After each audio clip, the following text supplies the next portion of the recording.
onto the SV650S. Now bear in mind there's two models of these bikes, but they both share the same components. The only difference is the fairing, of course, and different handlebars. So we have preload only in the front, and we only have preload in the rear. So again, as an entry-level bike, you're going to look at upgrading components here, whether you put surrogate shocks in from a GSXR model, or you go ahead and change out the fork oil in the front and put different springs in based on your weight.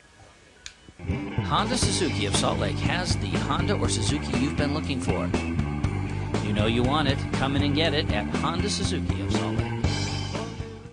Nothing. Not even an eighth of an inch. Okay. So with Dave on the bike, we're at 25 3/4 inches.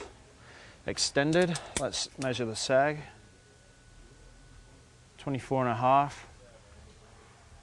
So we're at 1.25 inches. Now this shock is a gas emulsion shock, so I'd actually leave it here. If you're the 180 to 200 range, on the showroom floor, this bike's going to work perfect, because over time the shock will soften, and these kind of shocks have to be replaced about every 3,000 miles. Okay.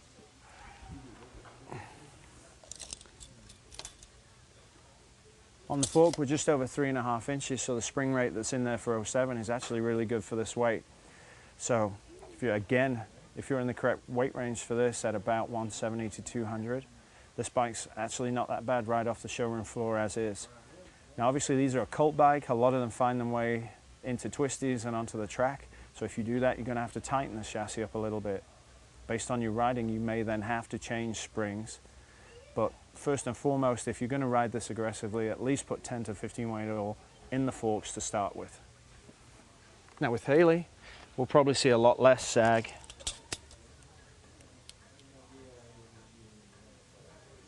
Yeah, we're basically just shy of 1 inch. We have a great deal of adjustability on the ramp adjuster on this bike. It's really steep.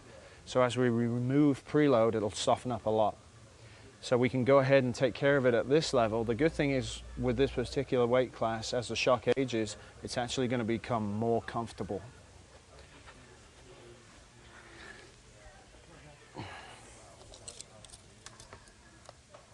So we're almost at 4 inches in the forks. Again, we have the adjustability to soften this up. So surprisingly, between 130 to 200, the springs that are on this bike will work reasonably well for everyday duty. Just remember, if you're on the heavier side of the spectrum and you're going to take it and ride it aggressively, you should upgrade it. So with Chris on the bike, let's look at what we get. See if we've got a linear spring or a somewhat progressive. So we're at 1.75 inches, just over 1.5 inches, 1.75 inches.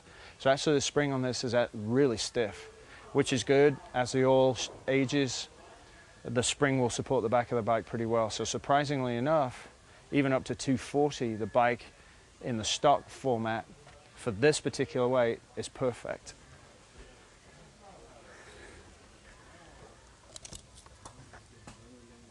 However, in the front, we're getting really short of travel. So if you're 200 and above, you'll definitely be looking at 15 to 30 weight oil in the forks and a spring upgrade so that the front doesn't dive very quickly on the brakes.